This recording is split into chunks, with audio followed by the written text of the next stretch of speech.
noches. Qué difícil se le ha convertido a la clase política conectar con los jóvenes. Estamos a poco de ir a las urnas para votar por una consulta popular. Aquí estaremos tratando de hacer esa conexión con la ciudadanía. Y es que efectivamente, Andrea y televidentes, muy buenas noches. Es muy difícil que los políticos o los gobernantes de turno hagan clic con los jóvenes, sobre todo, o con el votante en general, para preguntas tan abstractas como por ejemplo esto del número de asambleístas, si conviene o no tener el número que tiene actualmente, o si además la extradición es o no viable. Se lo preguntaremos a dos expertos. Así es, estaremos hoy con dos especialistas en el tema, como cada jueves a las 21 horas, para que usted vaya a la consulta bien informado.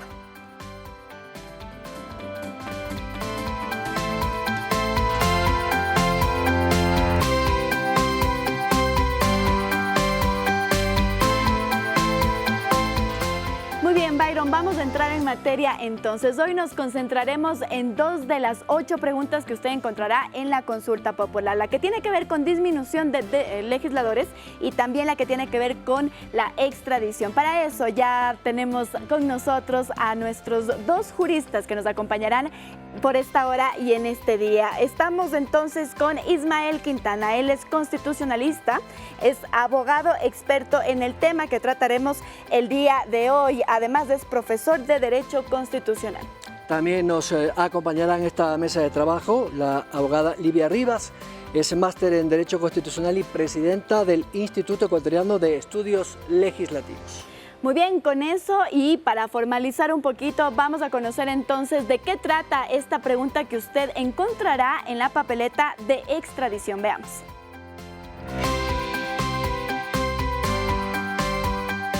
¿Está usted de acuerdo con permitir la extradición de ecuatorianos que hayan cometido delitos relacionados con el crimen organizado transnacional a través de procesos que respeten los derechos y garantías?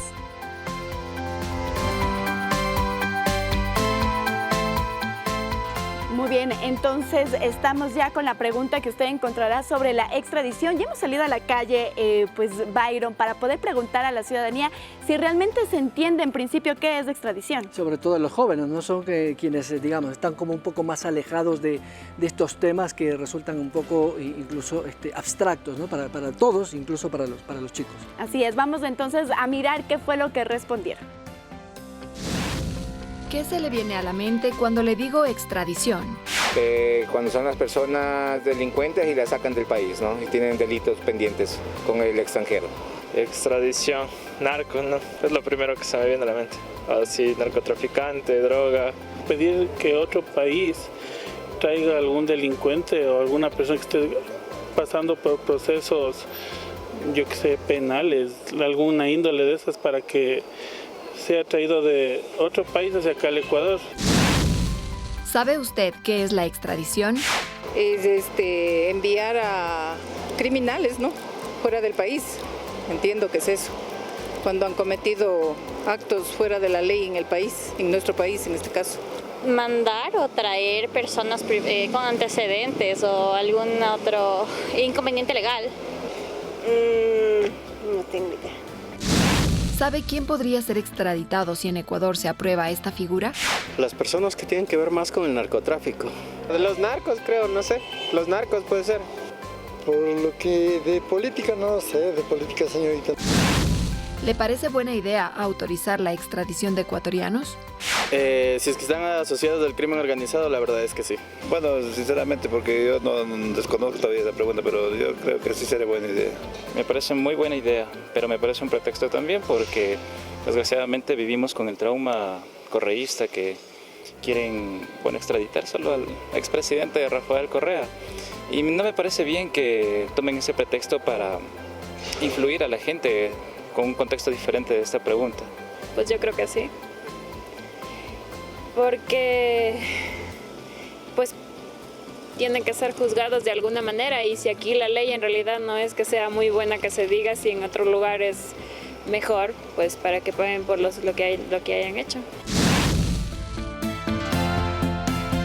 Bueno, ahí están las respuestas de los ciudadanos de la calle, y lo primero que se me ocurre, doctora Livia, es ¿cuál es su impresión de esto que ha escuchado de la gente? Bueno, lo primero que me parece importante destacar es que la ciudadanía hace referencia a la posibilidad de que ecuatorianos sean juzgados en otros países, pero no hay claridad respecto de cuál es el procedimiento ni respecto de qué conductas ilícitas podría pasar esto. Y la ciudadanía debe conocer que esto hay un mandato constitucional, una prohibición por la cual nosotros como ecuatorianos no podemos sino ser juzgados por los jueces del Ecuador. Y se abre la puerta de una excepción en el caso no de todo tipo de delitos, sino de aquellos considerados de naturaleza transnacional. Es decir, que surten efectos jurídicos también en otros países, como el caso de delitos como el narcotráfico, trata de personas, aquellos que están contenidos justamente como parte de la pregunta que seremos sometidos como parte del referendo. Muy bien, y en ejemplos, doctor, para aterrizarlo un poco más también a la ciudadanía, ¿qué es lo que se entiende entonces por extradición? Oíamos ya a los jóvenes que decían entre que mandamos o traemos delincuentes, ¿cómo es? ¿Qué es la extradición? Buenas noches. Buenas noches. Es complejo entender este tema. Si para los abogados a veces es una institución difícil de entender, yo me explico por qué el ciudadano pues, tiene confusión. Ocurre que cuando usted comete un delito en un país que no es el suyo, por ejemplo, que un ecuatoriano vaya a Panamá y comete un delito en Panamá, se entendería que debería ser juzgado en Panamá bajo la legislación penal de Panamá. Pero suele ocurrir que hay veces que la gente huye de esos países, ¿no es cierto? Se fue a Panamá, cometió el delito y huyó. Y digamos que ese ciudadano regresa al Ecuador. ¿Qué debería hacer Panamá para que ese delito no quede impune? Requerirle al Ecuador la extradición. Entonces usted tiene un primer tipo de extradición, que es la extradición pasiva, es decir, que a mí me requieran como Ecuador el envío de un ciudadano hacia otro país en cuyo territorio cometió el delito. ¿Para qué? Para que no evada la justicia, básicamente. Pero también hay el otro tipo de extradición, es decir, la extradición activa, es quien requiere a un tercer país el envío de una persona que en este territorio del país requirente ha cometido el delito, y eso es de extradición activa. Entonces, lo digo porque había gente que tenía esa confusión, es decir, la gente piensa, y eso es lo que no se le ha explicado al ciudadano, que con la aprobación de esta pregunta nosotros lo que vamos solamente es a enviar, dicen, ¿no? Ecuatorianos al extranjero para que sean juzgados. Eso no es así, la extradición es en doble vía. Yo puedo requerir que me traigan una persona que ha cometido un delito en Ecuador, pudiese ser ecuatoriano o extranjero, pero también puedo enviar ecuatorianos o extranjeros, si es que se aprobara la pregunta en el caso de los ecuatorianos, a un territorio que me esté requiriendo el envío de esta persona porque ha cometido un delito. Eso es, en buen romance, la extradición, y a eso es a lo que usted va a ir a decidir el 5 de febrero de 2023. De acuerdo, ¿qué les parece entonces si hacemos también un recorrido por lo que dice nuestra ley actualmente sobre la extradición, Dairo? Precisamente para eso hemos preparado un reportaje un poco explicativo. La figura de la extradición de un ecuatoriano no existe en la legislación. Desde la Constitución de 1945, Ecuador niega esa posibilidad, aunque en la historia jurídica existieron algunos casos de extranjeros que eran requeridos por la justicia de sus países por diversos delitos. Para los nacionales, en cambio, hubo en su momento con Estados Unidos un tratado de reciprocidad en el siglo XIX de cuya aplicación no hay registros. Ya en el siglo XX hubo un nuevo acuerdo de las mismas características del cual tampoco hay datos de extraditados. En la actualidad no hay ninguna posibilidad jurídica de enviar a un ecuatoriano a ser juzgado en otro país. Según información de la policía, en Ecuador operan 25 organizaciones responsables de los principales eventos criminales que desataron la crisis en las cárceles y violencia en las calles. El país tiene un porcentaje bajo en la eficacia de la justicia criminal. Se ubica en el puesto 101 de 139 países, según el Índice de Estado de Derecho. A los miembros de las bandas los capturan, pagan condenas mínimas y salen con beneficios carcelarios, muchos de ellos a seguir cometiendo delitos. A pesar de que sus crímenes afectan a otras naciones donde las penas pueden ser más duras, no pueden ser juzgados en esos territorios.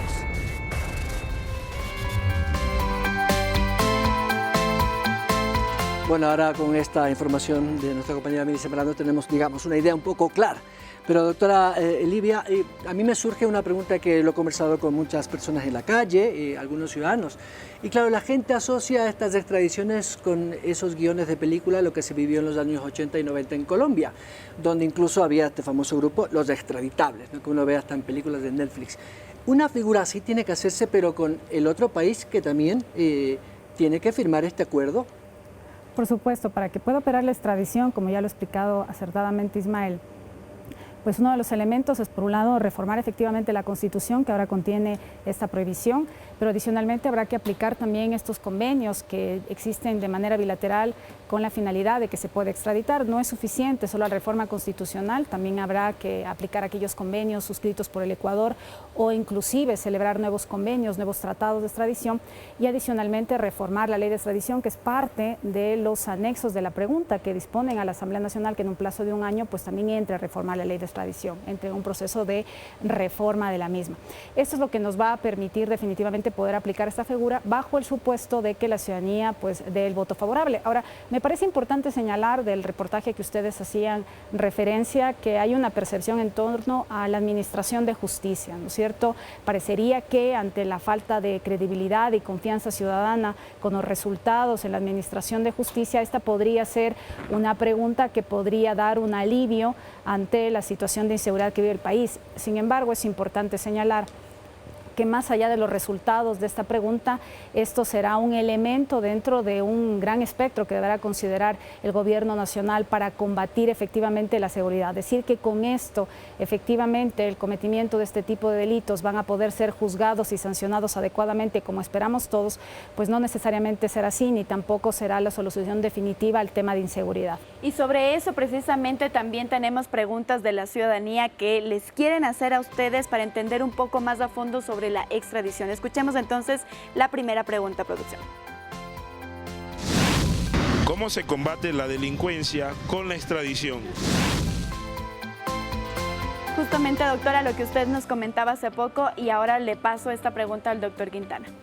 A ver, el ciudadano debe tener claro, hoy en día, con la Constitución vigente, un ecuatoriano no puede ser enviado en extradición a un país. Quiere decir que si usted comete cualquier delito, homicidio, asesinato, robo, violación, cualquier delito, el Ecuador le tiene que juzgar a usted en territorio ecuatoriano bajo la ley ecuatoriana, aunque el delito haya sido cometido afuera.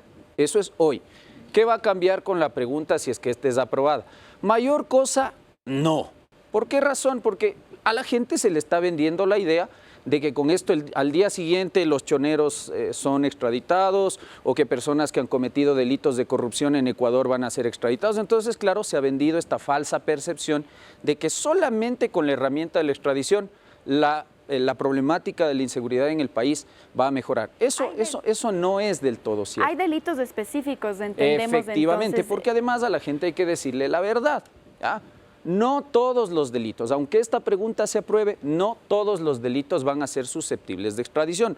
Solamente ciertos delitos que el gobierno ha calificado como vinculados al crimen organizado transnacional. Como decía Livia, narcotráfico, trata de armas, trata de migrantes, ese tipo de delitos van a ser susceptibles de extradición. Pero le pongo un ejemplo. Supongamos que Quintana viaja a México y en México comete delito de asesinato. ¿Quién me tiene que juzgar? Ecuador, incluso aunque la pregunta se apruebe. ¿Por qué? Porque ese no va a ser un delito de extradición. ¿A qué quiero llegar? A que el común de los delitos que se cometen día a día en Ecuador por parte de estos grupos armados y delictivos que se han tomado el control de las cárceles y todo este problema que tenemos, no van a ser susceptibles de extradición. Entonces, eso la gente debe tener claro para efectos de saber lo que usted va a aprobar el 5 de febrero. Pero, por ejemplo, esos delitos que usted acaba de nombrar, doctor Quintano, ¿no podrían también tener relación, por ejemplo, con narcotráfico, trata de personas, etcétera, que pudieran ser pues vinculados a poder tener una extradición del delincuente? Si el presidente hubiese querido que esos delitos sean susceptibles de extradición, tenía dos opciones: o incluía específicamente esa clase de delitos, o abríamos el paraguas directa y abiertamente a que los ecuatorianos podamos ser extraditados por el cometimiento de cualquier delito. Pero como se trata de un tema en el que está también en juego el ejercicio de derechos fundamentales, En estos casos habrá que atender sola y exclusivamente aquellos delitos, aquellas infracciones penales que están establecidas o que estarían establecidas en la enmienda constitucional al artículo 79. Le vuelvo a repetir, narcotráfico, ¿ya? Trata de armas, trata de personas, tráfico de migrantes, tráfico de mujeres. Eso es lo que va a poder Ecuador extraditar. Y además no es que yo mando solito, pues. Es decir, no es que el 5 de febrero aprobamos la pregunta y el 6 de febrero empiezo a extraditar. No, porque también, como decía Livia, se requiere que el otro país en cuyo territorio se cometió el delito de narcotráfico, trata de personas, trata de migrantes, me pida a mí enviar al ciudadano ecuatoriano en extradición, además del cumplimiento de otros requisitos, doble criminalidad, penas mínimas, tratados bilaterales. Entonces, el tema ciudadano no es tan fácil, es decir, la pregunta no va a resolver 100%. Es una herramienta válida, importante, eso sí, es un paso hacia adelante en el tema del combate a la inseguridad, pero no es lo único. Y precisamente sobre eso hemos salido a la calle y también la gente se pregunta, bueno, ¿y quién, qué persona puede ser extraditada? Escuchemos. A mí me gustaría saber cuándo una persona va a ser extraditada. Eso entonces se tiene que cumplir, doctora. Bueno, nuevamente, primero tendría que aprobarse esta pregunta como parte de la reforma constitucional. 2, los mismos anexos, como hacía mención, implican una reforma de naturaleza legal por parte de la Asamblea Nacional.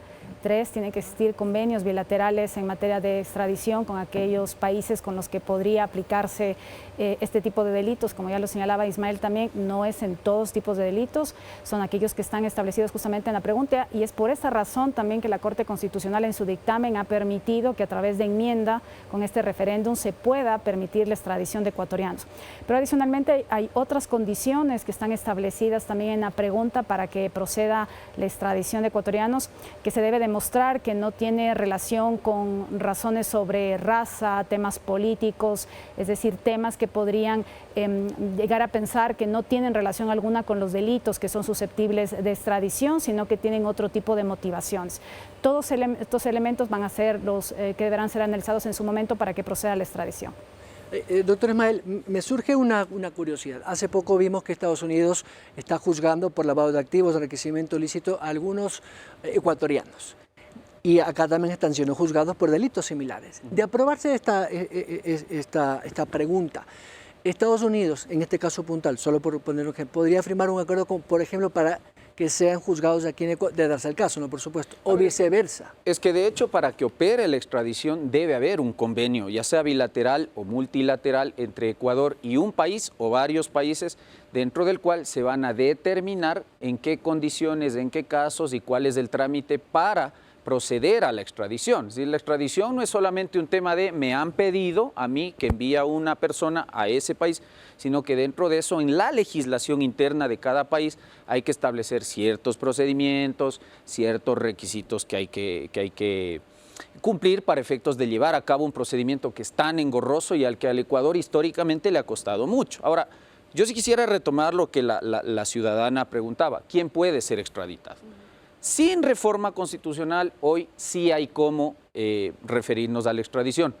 Podemos, por ejemplo, nosotros extraditar, es decir, enviar de Ecuador a otro país donde alguien cometió un delito a un ciudadano extranjero, sí. ¿Necesitamos reformar la Constitución para eso? No. ¿Qué no podemos hacer y para qué se requiere la enmienda constitucional? Para que concedamos la extradición a ciudadanos ecuatorianos por esta clase de delitos a los que hemos referido. ¿Qué también sí podemos hacer para efectos de hablar de extradición sin necesidad de la reforma constitucional? Que Ecuador pida en extradición a otros países a ciudadanos ecuatorianos o extranjeros que pudieron haber cometido un delito acá en Ecuador. Por ejemplo, el caso del expresidente Correa. Está en Bélgica, ha sido condenado en Ecuador por haber cometido un delito en Ecuador y lo correspondiente era solicitarle al Reino de Bélgica el envío en extradición del ciudadano Correa para que cumpla la condena acá. Vamos a hablar de eso más adelante, porque tenemos más preguntas de la ciudadanía. Escuchemos entonces. ¿Por qué los extraditables deben tener miedo?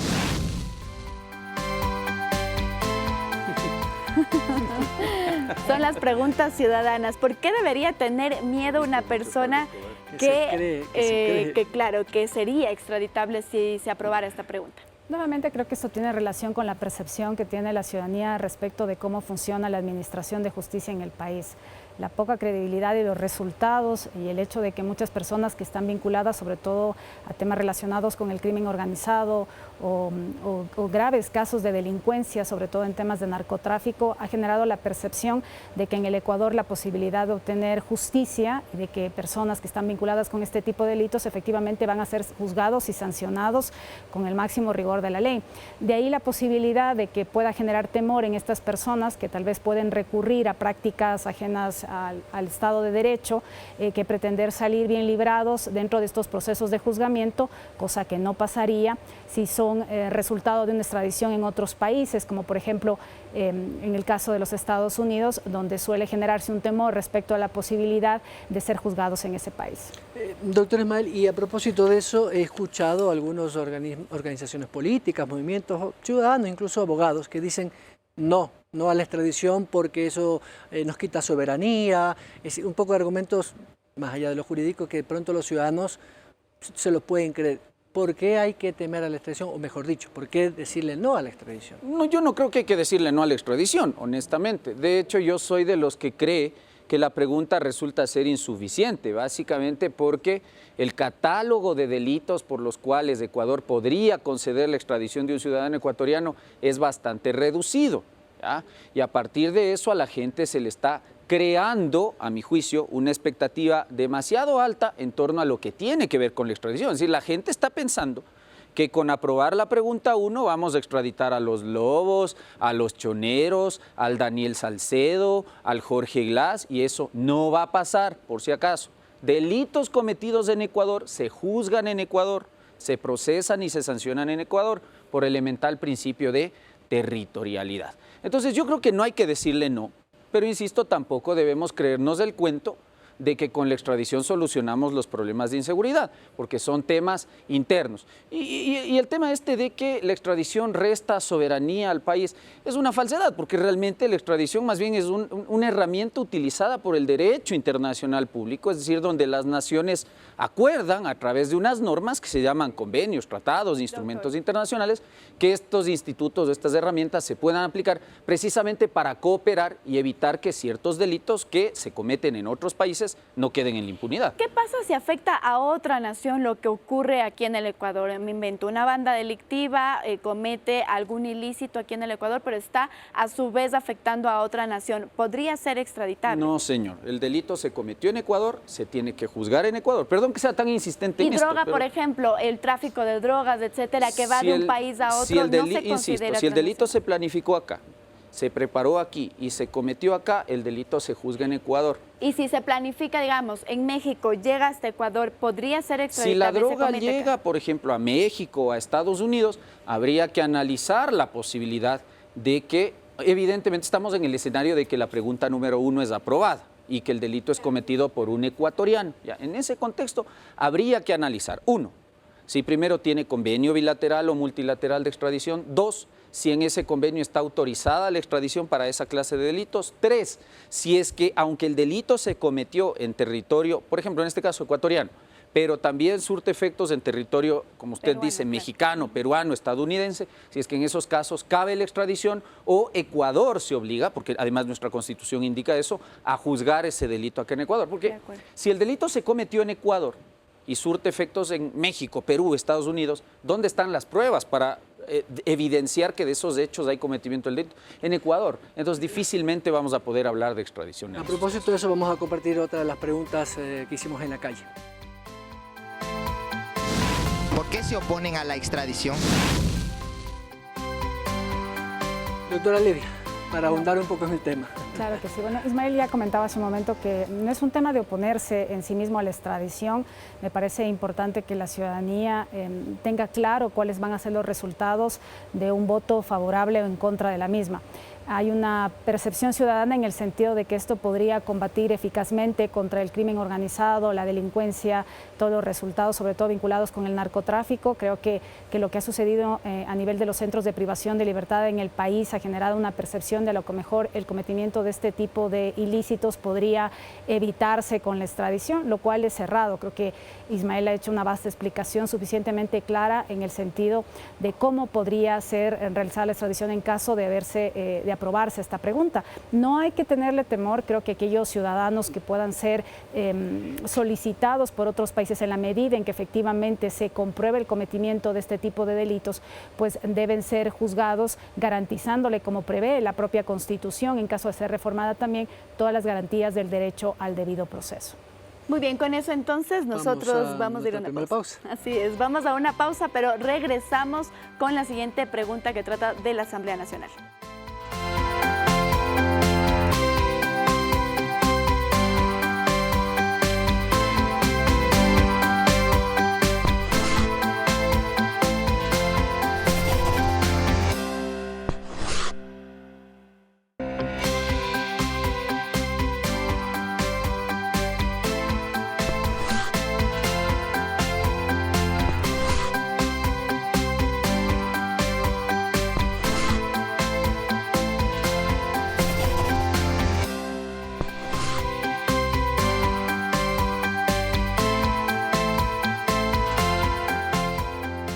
Estamos analizando, Andrea y televidentes, estas dos preguntas, una que tiene que ver con el proceso de extradición, si se aprueba o no, como lo hemos escuchado de nuestros especialistas y las consultas de la gente, pero también otra pregunta que habla del número de asambleístas, si se tiene que mantener el mismo o no. Escuchemos cuál es la pregunta.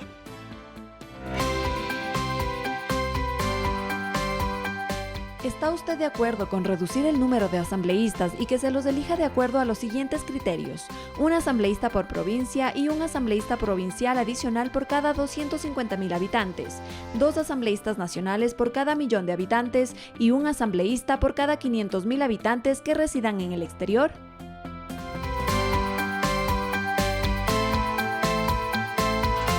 Y asimismo quisimos conocer qué sabe la ciudadanía sobre la Asamblea Nacional y a continuación les tenemos las respuestas de ellos. Veamos.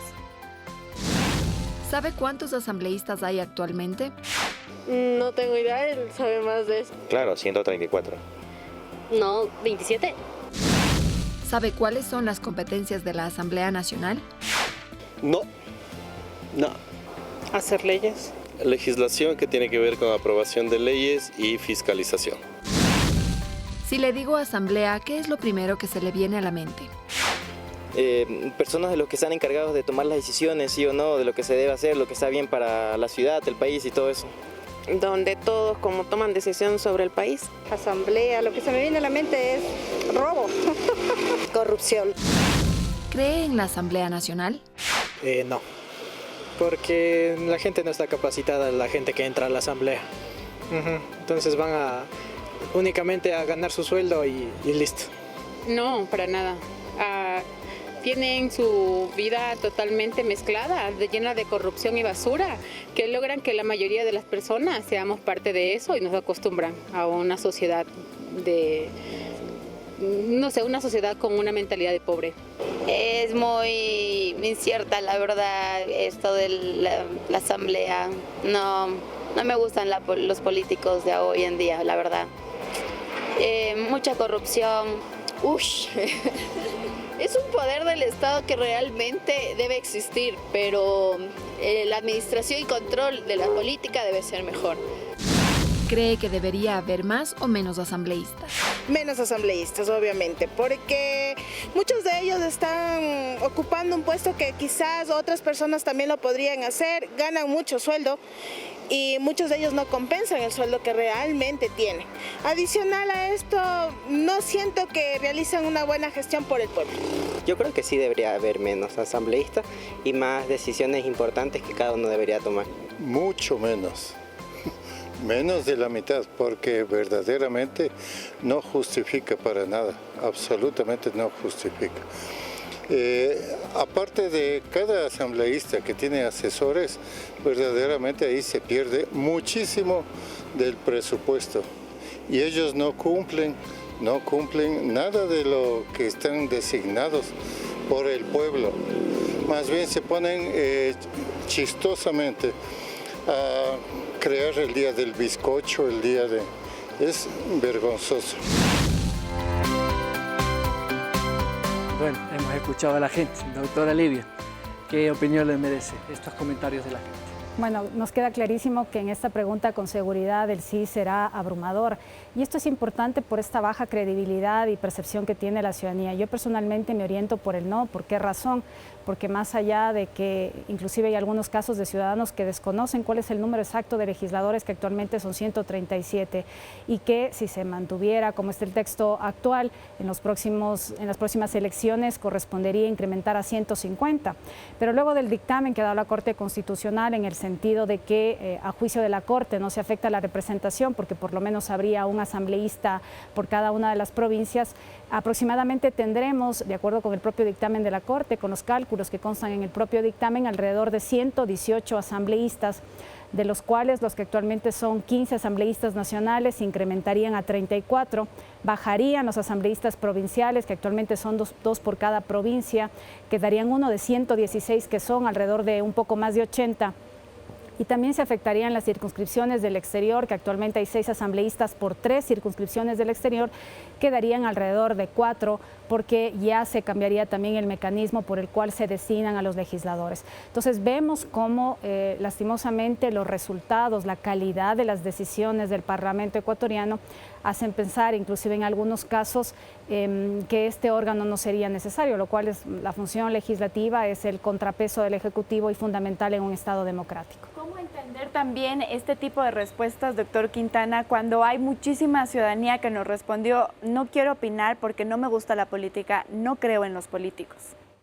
Bueno, con la misma vara que hay que medir el desconocimiento de la gente, porque también el ciudadano debe hacer un mea culpa. Es decir, esto no es un asunto de si la consulta está siendo bien o mal transmitida. Más allá de eso, a la gente no le gusta involucrarse. Usted ahora está frente a una sociedad que no abre un periódico, que no escucha un noticiero, que no escucha una radio. Entonces, claro, cuando usted lleva su micrófono a la calle, la gente no tiene idea de qué hace la asamblea, las decisiones que se toman ahí, cuánta gente integra la asamblea, pero va a ir a votar seguramente que sí el 5 de febrero, sin saber el trasfondo de la pregunta, porque además yo ahí, y me llamó la atención que yo vi gente que parecía no ser de, por ejemplo, acá de la provincia, veía gente notoriamente de la costa, y usted debe saber que hay muchas provincias de la costa y probablemente muchos de los ciudadanos que dijeron sí, hay que reducir, va a ver que, por ejemplo, en varias provincias donde hoy con las normas actuales tienen derecho a unos 3 o 4 escaños, son provincias que difícilmente llegarán a superar los 250,000 habitantes y podrán meter uno. Y ese es el problema realmente, es un problema de fondo que afecta a la representación de las minorías de las provincias poblacionalmente más pequeñas, y es la gente en donde una elección que según la Constitución debe ser pluripersonal, en los hechos termina siendo unipersonal. Vendrá 2025 y nos quejaremos, porque además como somos muy malos de memoria, ya voy a acabar con esto nada más. Solo para ir con somos el pésimos video de memoria y usted no se ha de acordar cómo eran los congresos de los 80 o los congresos de los 90, donde eran 77, 90 y hasta 100 congresistas y el resultado, el mismo de hoy. Eso precisamente, no es para eso le quería cortar, doctor, porque vamos a ver un recuento entonces de lo que ha sido tanto el Congreso como la Asamblea Nacional. Miremos entonces. Largos años de dictadura, vuelve a funcionar el Parlamento ecuatoriano. Con el retorno a la democracia, Ecuador eligió a 69 legisladores para integrar la llamada Cámara Nacional, en un país de 9 millones de habitantes. Desde sus inicios, el Congreso tuvo pugnas y peleas. Hoy son el doble de asambleístas y la realidad no es diferente. Actualmente, la función legislativa llamada Asamblea tiene una de las peores percepciones de los ciudadanos y la opinión pública, y así lo demuestran cifras de encuestadoras que dan cuenta de su desaprobación con el 83.6%. ¿Por qué? Si roben bien, justifiquen bien, pero no se dejen ver las cosas, compañeros. Según los expertos, hay una crisis de representatividad dentro del Parlamento.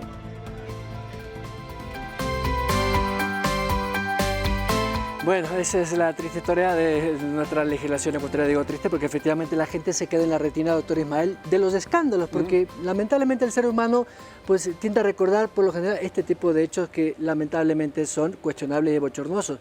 Hemos reducido a 2 minutos lo que ha sido una vida institucional de la legislatura desde el 78 a la época. Y efectivamente han crecido el número de legisladores porque ha crecido la población, sí, eso tiene una lógica, pero no necesariamente la calidad de las leyes. Efectivamente, entonces estos 40 y tantos años de retorno a la democracia nos demuestran eso.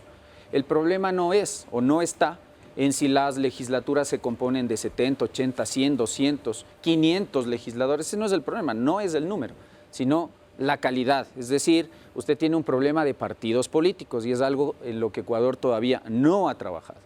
Cuando usted corrija el tema de que hayan partidos políticos de alquiler, cuando usted corrija el tema de que el Estado siga financiando a las aventuras políticas de nuestros políticos con presupuesto pagado por usted, ¿ya? Cuando Ecuador corrija normas en las cuales se permite el camiseteo, por ejemplo, usted llega por el Partido Verde y está en el ejercicio del cargo y se cambia al Partido Naranja, el famoso camisetazo, tan clásico en Ecuador. Cuando esas cosas cambian, cuando la gente que va a presentarse en una papeleta tenga un vínculo ideológico, político con el partido, no es esto pues de que usted, por ejemplo, ahora en Quito tiene un candidato que dice que era liberal, pero se va por el Partido Socialista, entonces uno dice, pero ¿cuál es la coherencia ideológica? Y eso es lo que hay que trabajar. Cuando eso pase, la situación va a cambiar, aunque usted tenga legislaturas de 1000 integrantes o de 10 integrantes. Ciudadano, ese no es el problema. Entonces, la calentura no está en las sábanas, no está en bajar el número, porque además ni siquiera es una reducción drástica, como decía Livia, de las propias estimaciones, pues son, ¿qué? Ni 25 curules que se van a rebajar, así que ni en términos de presupuesto es un ahorro significativo el tema. De acuerdo, muy bien. Ahora vamos entonces a ver otra pregunta de la ciudadanía que ha hecho también a nuestros expertos. ¿Cuál es la importancia de tener más o menos asambleístas? Ya oíamos un poco la explicación, doctor Quintana, pero doctora, un poco más para profundizar, ¿cómo podría entonces verse afectado el ciudadano de a pie si hay más o menos asambleístas? Bueno, sí es importante que el criterio que sostiene la Corte Constitucional en su dictamen es muy limitado. Me parece que es un análisis escueto el que se ha realizado en esta pregunta, porque básicamente se centra en señalar que no se afecta la representación de las provincias en general, porque por lo menos se mantiene un representante. Pero deja de lado, y me parece que Ismael ya se hizo referencia hace un momento, de pequeñas provincias, por ejemplo, sobre todo en la zona oriental, que actualmente tienen 3 legisladores que lo representan, a quedarse exclusivamente con 1.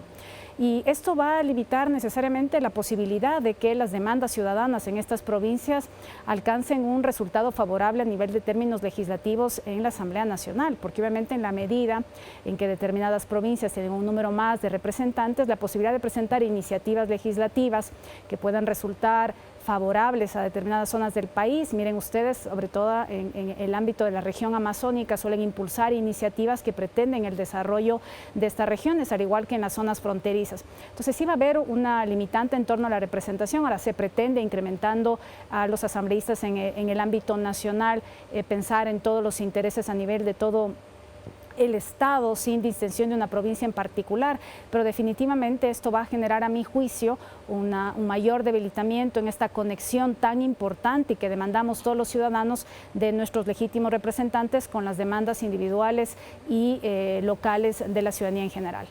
Doctor Ismael, digamos, se aprueba esta reducción y aún falta un periodo más, o mejor dicho, la mitad de este periodo para que vengan la nueva estructura numérica, por decirlo un ejemplo.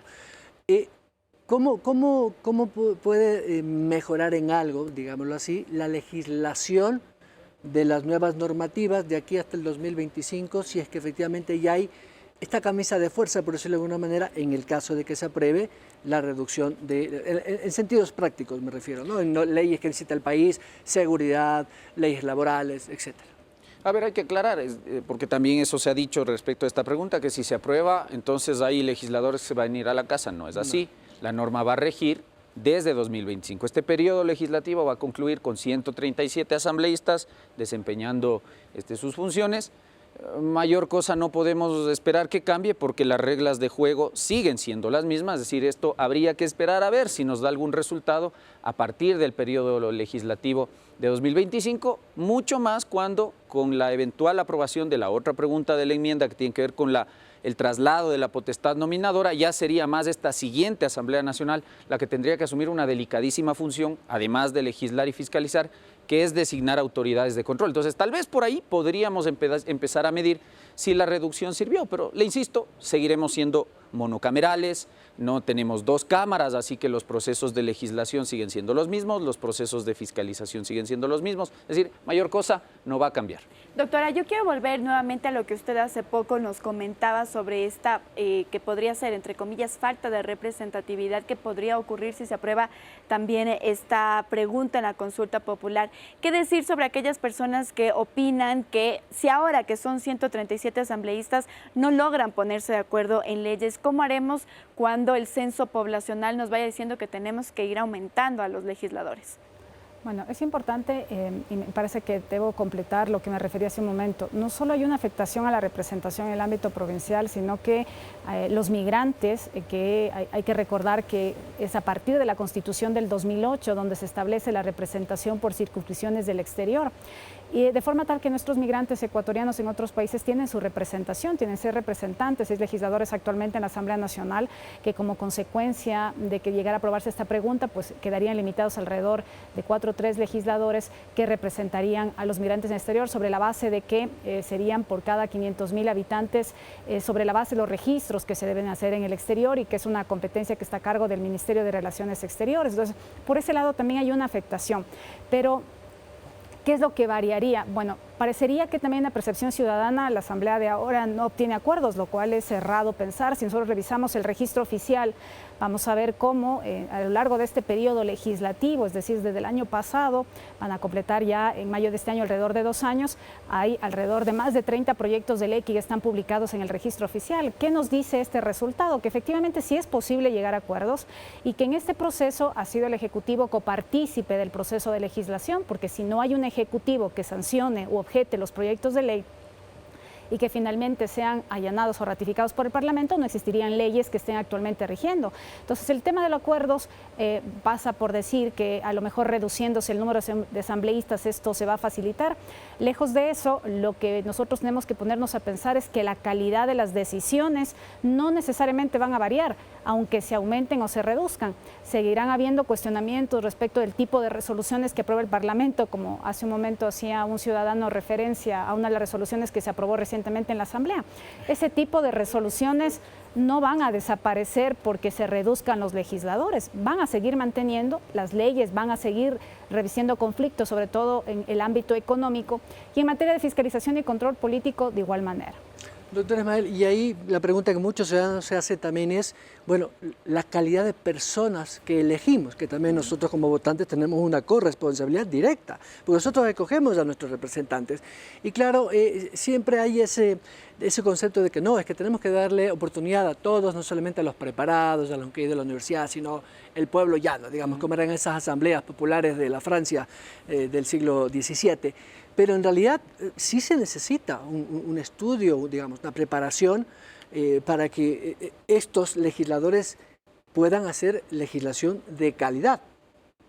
A ver, se lo voy a explicar con lenguaje futbolero, porque en esto los ciudadanos tenemos algo de responsabilidad, pero no tanto, ¿no es cierto? Por ejemplo, si a mí me nombran director técnico de la selección, que me encantaría, me encanta el fútbol, yo puedo escoger a mis seleccionados, ¿no es cierto? Yo voy al Mundial, yo escojo mi lista de futbolistas y con esos viajo y compito.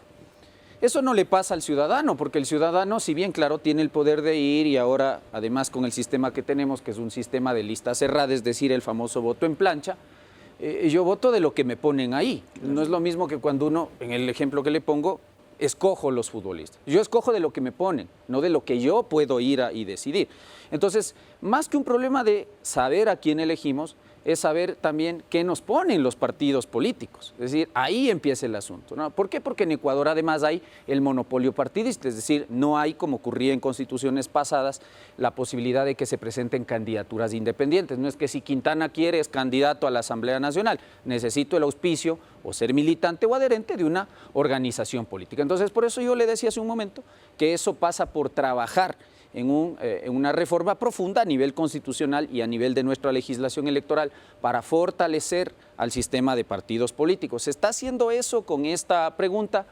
Muy difícil. Yo le diría que no. Entonces, para que nosotros no nos quejemos en 2025, Dios mediante, de la Asamblea Nacional, sí, hay que saber elegir, pero también hay que exigir que nos pongan qué escoger. Y en esto también la Corte sí tiene algo de responsabilidad, me refiero a la Corte Constitucional, porque ya hubo un intento de transformación de la estructura parlamentaria en 2019, cuando la Corte dijo que el tema del retorno al bicameralismo era posible.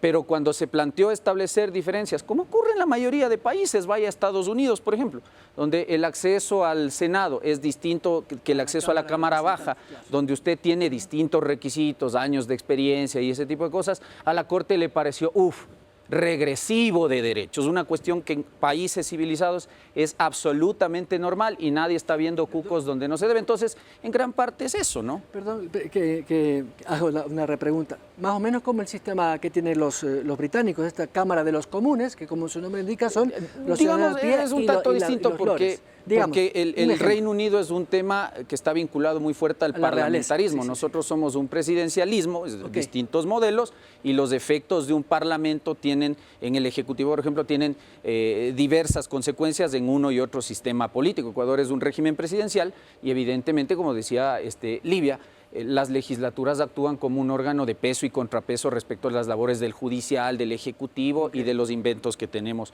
entonces acá. Pero nuestro ejemplo madre sería Estados Unidos.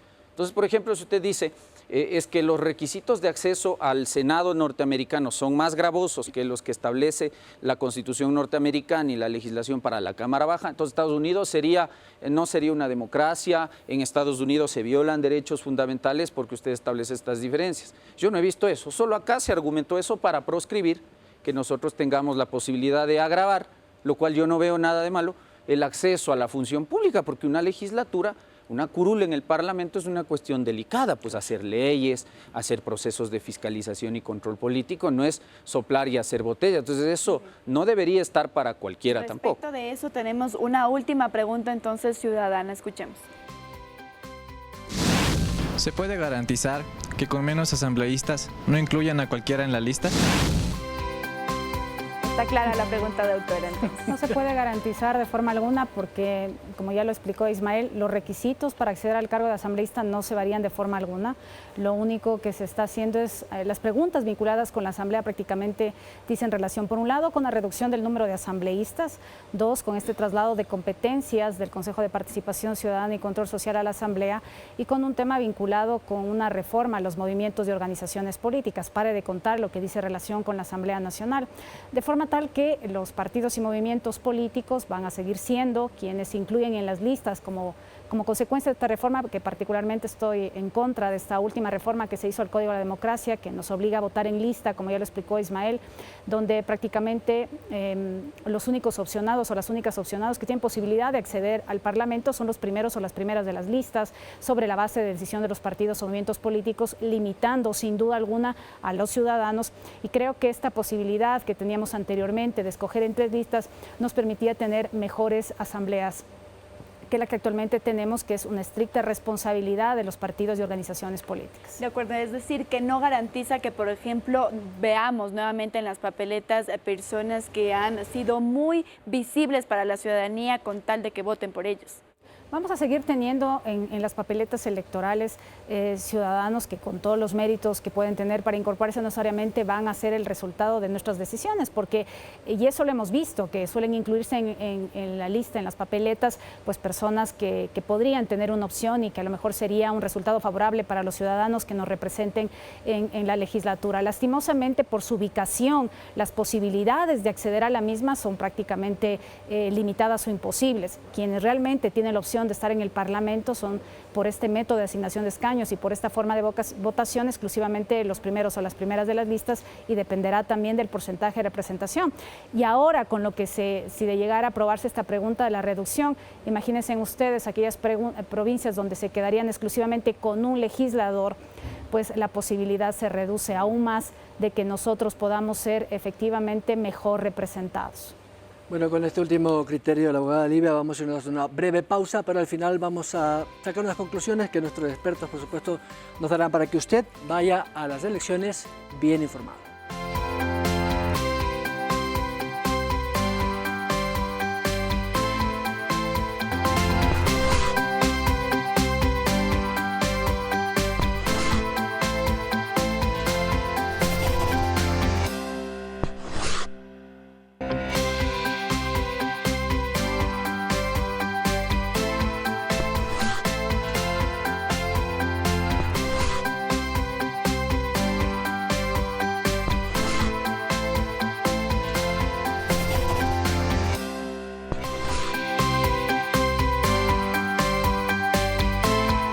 Por continuar en nuestra sintonía. Nosotros hemos analizado en este programa entonces las 2 preguntas que usted encontrará en su papeleta el próximo 5 de febrero relacionadas a la extradición y a la disminución de legisladores.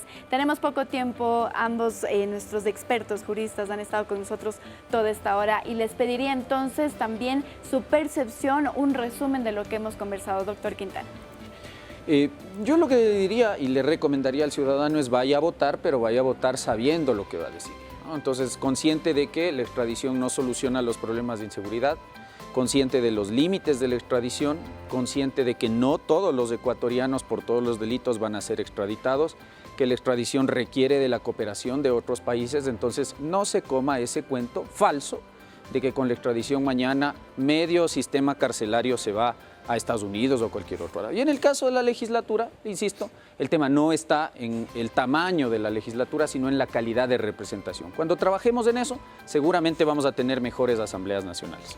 Doctora Livia, sus conclusiones. Me voy a limitar sobre todo a la pregunta que dice relación con la reducción del número de asambleístas. Hay que recordar que más allá de la percepción ciudadana, pues nosotros somos los responsables de los legisladores que actualmente ocupan la función legislativa y también seremos responsables de los resultados como consecuencia de los votos que demos en el referéndum del 5 de febrero. Recordemos que la función legislativa es el máximo órgano de deliberación democrático que garantiza el Estado democrático que vivimos y que es el contrapeso natural del Ejecutivo. Así que, y lo importante, no solo revisar las preguntas, sino también todos los anexos que le van a corresponder a la Asamblea Nacional, elevar al ámbito legislativo. Muy bien, con esto entonces nosotros nos despedimos. Gracias nuevamente por su sintonía. Recuerden que los esperamos todos los jueves a las 21 horas para que usted vaya a la consulta bien informado.